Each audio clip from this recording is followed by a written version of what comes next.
নমস্কার, শান্তন টিভির পর্দায় এই মুহূর্তে আমি রয়েছে দীপান্বিতা। চোখ রাখবো বিস্তারিত সংবাদে। শুক্রবার আগরতলা পুর নিগমের মেয়র দীপক মজুমদার বটতলা এলাকায় পরিদর্শনে যান। বটতলা এলাকার পরিদর্শন করে মেয়র বিরোধী দলকে কাঠগড়ায় দাঁড় করালেন। তিনি বলেন, গত বিধানসভা নির্বাচনের আগে যানজট মুক্ত করতে বটতলা থেকে দশমীঘাট যাওয়ার রাস্তার পাশে থাকা অবৈধ ব্যবসায়ীদের তুলে দেওয়া হয়। তারা দীর্ঘদিন ধরে এলাকায় বেআইনিভাবে ব্যবসা করছিল। তারপর তাদের তুলে দিয়ে বর্তমান পুর নিগম বিকল্প চিন্তা ভাবনা করেছিল, কিন্তু সে সময় কংগ্রেস ও সিপিআইএম নেতৃত্ব সুদীপ রায় বর্মন, আশিস কুমার সাহা, মানিক সরকার, পবিত্র কর, রতন দাস এই ব্যবসায়ীদের নিয়ে চক্রান্ত করেছে। এ চক্রান্তে ফেঁসে গেছেন এই অস্থায়ী ব্যবসায়ীরা। তখন বাজার কমিটির সঞ্জীব দাস সহ অন্যান্যরা মানিকবাবুদের সঙ্গ দিয়েছিলেন। কিন্তু এলাকার বিধায়ক মুখ্যমন্ত্রী ডক্টর মানিক সাহা বলেন, এই অস্থায়ী ব্যবসায়ীদের বিকল্প কোনো ব্যবস্থা করে দেওয়ার জন্য, যাতে তারা সংসার পরিচালনা করতে পারে। তারপর পুর নিগমের পক্ষ থেকে বাজার কমিটির পক্ষ থেকে ক্ষতিগ্রস্ত ব্যবসায়ীদের তালিকা দেওয়া হয়। এই তালিকায় 28 জনের নাম দেওয়া হয়েছিল। এর মধ্যে দেখা গেছে 10 জনের নাম অতিরিক্ত ঢুকে দেওয়া হয়েছে। তারপর সে 10 জনের নাম বাদ করার জন্য পুরো তালিকা বাতিল করে দেওয়া হয়। পরবর্তী সময় সার্ভে করে নতুনভাবে 18 জনের নামের তালিকা তৈরি করে নিগম। তাদের জন্য নিগম কর্তৃপক্ষ বিকল্প ব্যবস্থা করে দেবে শিব মন্দির সংলগ্ন এলাকায়। নির্বাচনের পর এর জন্য ঘর পেয়ে যাবে ব্যবসায়ীদের বলে জানান মেয়র। আপনারা অবগত আছেন, গত বিধানসভা নির্বাচনের প্রাক্কালে আমাদের যানজট মুক্ত করার জন্য শহরে কিছু সিদ্ধান্ত নিয়েছিলাম। সেক্ষেত্রে দেখা গিয়েছিল বটতলা এই অংশে, যেটা শিববাড়ি থেকে দশমীঘাট এবং রোরাংস রোডের মধ্যে কিছু দোকান অবৈধভাবে বহুদিন ধরে ব্যবসা করছিলেন। তাদেরকে সরিয়ে দেওয়া হয়েছিল এবং বাজারে এখানে যে নেশা বিক্রি হতো সেগুলি আমরা ভেঙে দিয়েছিলাম। তো আমরা তখন ভাঙার সময় যারা এখানে ব্যবসা করতেন অস্থায়ীভাবে, তাদেরকে সরিয়ে আমরা বিকল্প চিন্তা ভাবনা করেছিলাম। আমাদের সরকারিভাবে লোনের ব্যবস্থা করার কথা বলা হয়েছিল, কিন্তু দুর্ভাগ্য বিষয় ওনারা তৎসময় আমাদের আগরতলা পৌর নিগমের উপর আস্থা রাখতে পারেনি। তারা তৎকালীন বিরোধী দলের নেতা মানিক সরকার, আশিস সাহা, সুদীপ রায় বর্মন, পবিত্র কর, রতন দাস সবাইকে নিয়ে এসে রাজনীতি ওদের চক্রান্তে ওরা ফেসে গেছে। ছেলের বউ এবং নাতির বিরুদ্ধে থানায় মারধরের অভিযোগ করার পরেও বিশালগড় থানার পুলিশ বাবুদের নিষ্ক্রিয় ভূমিকার সুযোগ নিয়ে প্রশাসনের প্রাণনাশের চেষ্টা বৃদ্ধাকে। অভিযোগ উঠছে রাজনৈতিক বেড়াজালে পুলিশের হাত পা বাঁধা। সম্পত্তি লোভে গর্ভধারিণী মাকে গলা টিপে হত্যার অভিযোগ উঠল ছেলে স্ত্রী ও নাতের বিরুদ্ধে। ন্যায় বিচারের দাবি জানিয়ে থানার দ্বারস্থ হল অসহায় বৃদ্ধা মা। ঘটনা শুক্রবার সকালে বিশালগড় থানাধীন চম্পামুড়া এলাকার বাসিন্দা কর্ণবালা দেবনাথ, উনার ছেলে তপন দেবনাথ, ছেলে শ্রী গৌরী দেবনাথ এবং নাতি জুয়েল দেবনাথ।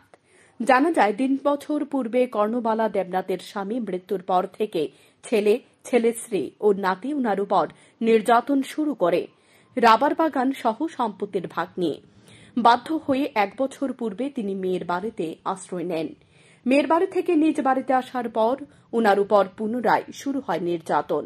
গত কয়েকদিন আগে নাতের মারধরের পর থানায় গিয়েছিলেন। ছেলে, নাতি এবং পুত্রবধূর বিরুদ্ধে অভিযোগ জানিয়ে মামলা দায়ের করেছিলেন অসহায় বৃদ্ধা। কিন্তু শাসক দল সমর্থিত অভিযুক্তদের বিরুদ্ধে পুলিশ কোনো কঠোর ব্যবস্থা গ্রহণ করেনি। আশ্চর্যের বিষয়, থানায় এনে জিজ্ঞাসাবাদ করার প্রয়োজনটুকু মনে করেনি বিশালগড় থানার পুলিশ, যার ফলে বৃদ্ধাকে প্রাণে মারার চেষ্টা করল অভিযুক্তরা। অভিযোগ, শুক্রবার সকালেও ছেলে তপন দেবনাথ, পুত্রবধূ গৌরী দেবনাথ এবং নাতি জুয়েল দেবনাথ কর্ণবালা দেবনাথের উপর সংঘবদ্ধভাবে আক্রমণ করে এবং গলা টিপে প্রাণে মারার চেষ্টা করে বলে অভিযোগ। তাই বাধ্য হয়ে ন্যায় বিচারের আশায় অসহায় কর্ণবালা দেবনাথ বিশালগড় থানার দ্বারস্থ হয়ে ন্যায় বিচারের দাবি জানান। আজকে আইসি আমার ছেলে মারধর করে, 3বার আমি কেস দিছি, বুঝলি। তারপরে দিছি পরে কোনো কিছু কেস হয় না। কেসটা তুইলালা মানুষ যা থানার দেখা তুইলালা, তার বন্ধু বান্ধব কেসটা তুইলালা। তারপরে আবার তুই আমার মারধর করে। তারপরে আমি ওই দিন কেস দিছি, গেছে না। এরপর 2 দিন পরে আইসি পরে আমার লোকে তারা 2 বছর তো 2 বছর গিয়া পাইছে না, 2 বছর তা পাইছে না। তারা তো বিয়ে ইয়া করছে। তারপর আর তারা এরপর প্রধান ইয়া করছে, ফোন করছে আমার আমি নাম্বারটা তো থানা দিছে, প্রধান ফোন করে 60,000 পুলিশ গেছিল নি তারা কুটে ফাটাই দিছে। আপনারা পুলিশ গেছিল নি আপনার বাড়িতে? গেছে একদিন। তারপর আর আপনার ছেলে আপনারা আর কিছু কইছেনি? ওই তো কইলাম না, বহাবিত করে আবার ডেলি সমস্ত বহাবিত করে। পুলিশের এহেন ভূমিকায় বিশালগড়বাসীর মনে ক্ষোভের সঞ্চার সৃষ্টি করেছে। একজন অসহায় বৃদ্ধাকে থানার দরজায় দরজায় ঘুরে বিচার মিলছে না। এ কেমন ভূমিকা পালন করছে বিশালগড় থানার ওসি থেকে শুরু করে দায়িত্বপ্রাপ্ত পুলিশ অফিসাররা? এ বিষয়ে কি অবগত রয়েছেন জেলা পুলিশ সুপার? 12 মাসে 13 বার বেতন পেয়ে জনগণের পরিষেবা পর্যন্ত দিতে ভুলে যাচ্ছে তারা। রাষ্ট্রপতির কালার্স প্রাপ্ত এই পুলিশ অফিসারদেরও পরিবার রয়েছে। 7 বছর বয়সের পর তারাও অবসরে যাবেন। যে রাজনীতি দপ্তরের মধ্যে কায়েম করে রেখেছেন তার পরিণাম হয়তো আগামী দিনের তাদেরও মিলতে পারে। কারণ যারা নতুন চাকরিপ্রাপ্ত তারাও এই ধরনের সংস্কৃতি বর্তমান অফিসারদের থেকে শিখবে। যাই হোক, অসহায় বৃদ্ধার বিচার নিয়ে স্থানীয়রা আদালত পর্যন্ত যেতে প্রস্তুতি নিচ্ছে বলে এলাকাবাসী সূত্রে খবর। শান্তন টিভি। আসন্ন লোকসভা নির্বাচনে SUCIC দল দেশের 19টি রাজ্যে 3টি কেন্দ্র শাসিত অঞ্চলে 151টি লোকসভা আসনে, অন্ধ্রপ্রদেশে 5টি, উড়িষ্যায় 28টি বিধানসভা আসনে প্রতিদ্বন্দ্বিতা করবেন। পাশাপাশি ত্রিপুরা পশ্চিম লোকসভা আসনে প্রতিদ্বন্দ্বিতা করতে দলের রাজ্য সম্পাদক অরুণ কুমার ভৌমিককে মনোনীত করা হয়েছে। শুক্রবার SUCI রাজ্য কমিটির পক্ষ থেকে সাংবাদিক সম্মেলন করে একথা জানান সম্পাদক অরুণ ভৌমিক নিজে। তিনি বলেন, স্বৈরতন্ত্রকে মজবুত করতে শাসন ব্যবস্থা সমস্ত ক্ষেত্রে দলের কর্তৃক কায়েম করেছে। ইডি সিবিআইকে কাজে লাগিয়ে বিরোধী দলের দুর্নীতিগ্রস্ত নেতাদের নিজের দলে টানছে। জনগণের ঐক্যকে ভেঙে দিতে মন্দির, মসজিদ, জাতপাত, ধর্মকে কাজে লাগিয়ে ভোট ব্যাংক তৈরি করছে। তিনি আরো বলেন, দেশের এই পরিস্থিতিতে গরিব জনসাধারণের রাজনৈতিক চেতনার অভাবের সুযোগ নিয়ে টাকা ছিটিয়ে ভোট কিনে নিয়ে যে জোটের ক্ষমতায় বসুক না কেন, তারা দেশের পুঁজিপতিদের স্বার্থই রক্ষা করবে। পুঁজিপতিদের স্বার্থ এবং দেশের কোটি কোটি জনগণের স্বার্থ এক নয়। সুতরাং দেশের রাজনীতিও দুই ধরনের। এক রাজনীতি পুঁজিপতিদের স্বার্থ রক্ষা করে এবং আরেক রাজনীতি শোষিত সাধারণ মানুষের স্বার্থ রক্ষা করে। ফলে দেশের 90 থেকে 95% শোষিত মানুষের স্বার্থ রক্ষা করতে প্রয়োজনীয় সংগ্রামী বামপন্থী শক্তিশালী গণ আন্দোলন গড়ে তোলা। SUCIC দল দেশব্যাপী এই আন্দোলন গড়ে তুলছে, লোকসভা নির্বাচনে অংশগ্রহণ করছে, জয়ী হলে জনগণের দাবিগুলি নিয়ে লড়াই করবে। যখন ইলেকশন সামনে আসে, আমরা ইলেকশনও লড়ি, তখন আমাদের রাজনীতি জনগণের কাছে নিয়ে যাই। আমরা যদি বিধানসভা এবং পার্লামেন্টে জয়ী হই, এবং তার প্রমাণও করেছি, আমরা পার্লামেন্টের ভিতরে এবং বিধানসভার ভিতরে জনগণের কণ্ঠকে পৌঁছে দিই, তাদের দাবি দাওয়া নিয়ে লড়াই করি। এই উদ্দেশ্যে আমরা এবারের 18তম লোকসভা নির্বাচনে আমরা 151টি আসনে সারা ভারতবর্ষে লড়াই করছি। ত্রিপুরা রাজ্য পশ্চিম আসনে আমরা প্রার্থী দিচ্ছি। পশ্চিম আসনে আমাদের দল SUCI কমিউনিস্ট অরুণ কুমার ভৌমিককে মনোনীত করেছে। আমরা আশা করব ত্রিপুরা রাজ্যের ভোটারদের কাছে আমাদের কথা আপনারা পৌঁছে দিবেন। বেকারত্ব সমস্যা নিয়ে সরকারের বিরুদ্ধে গুরুতর অভিযোগ তুলল NSUI এর রাজ্য কমিটি এবং প্রদেশ যুব কংগ্রেস। শুক্রবার প্রদেশ কংগ্রেস ভবনে আয়োজিত এক সাংবাদিক সম্মেলনে তারা দাবি করেন, রাজ্যে একটা জুমলাবাজ সরকার চলছে।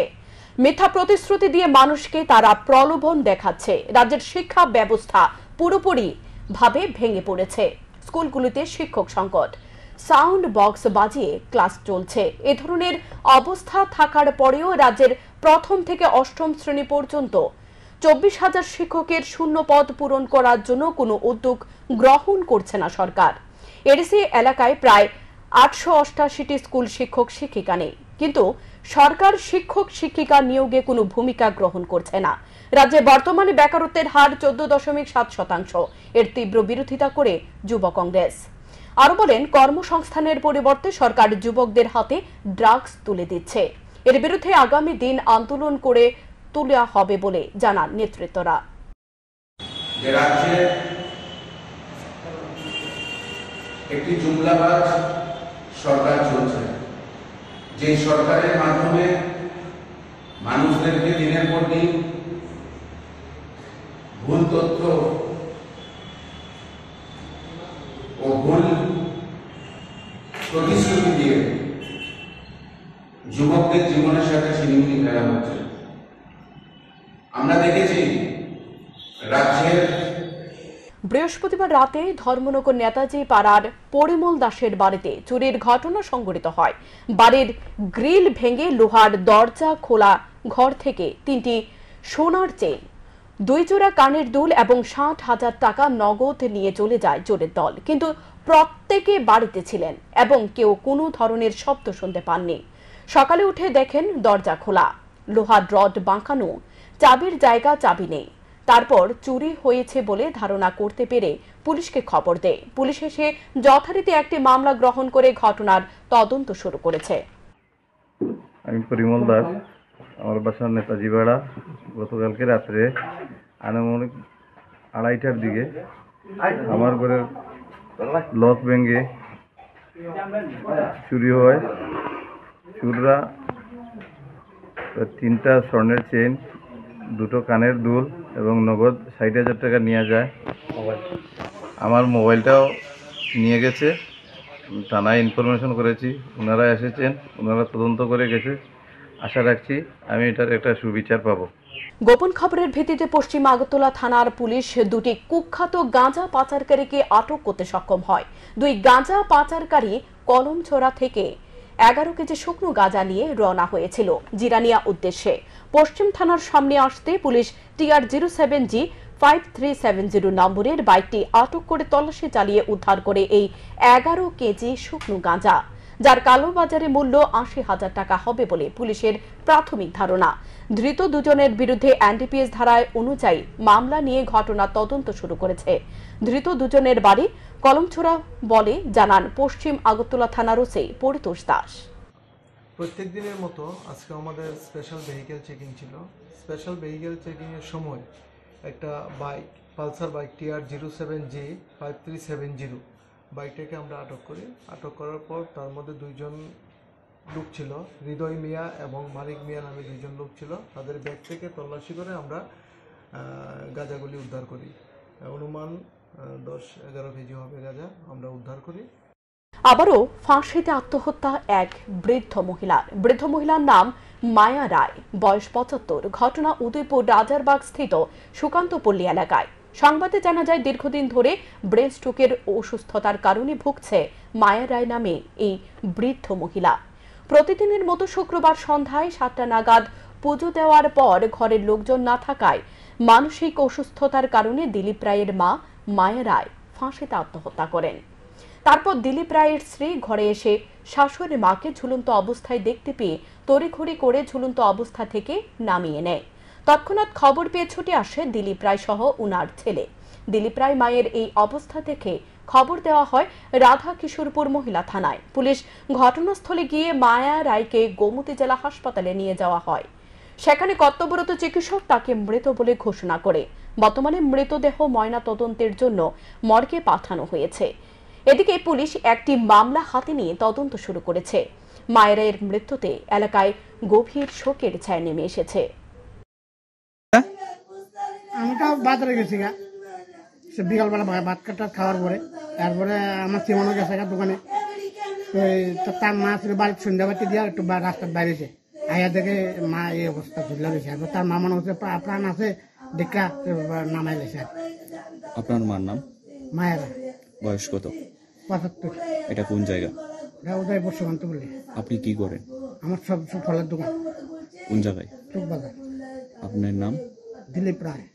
এখনকার মতো সংবাদ এ পর্যন্তই। চোখ রাখুন স্যান্দন টিভির পর্দায়।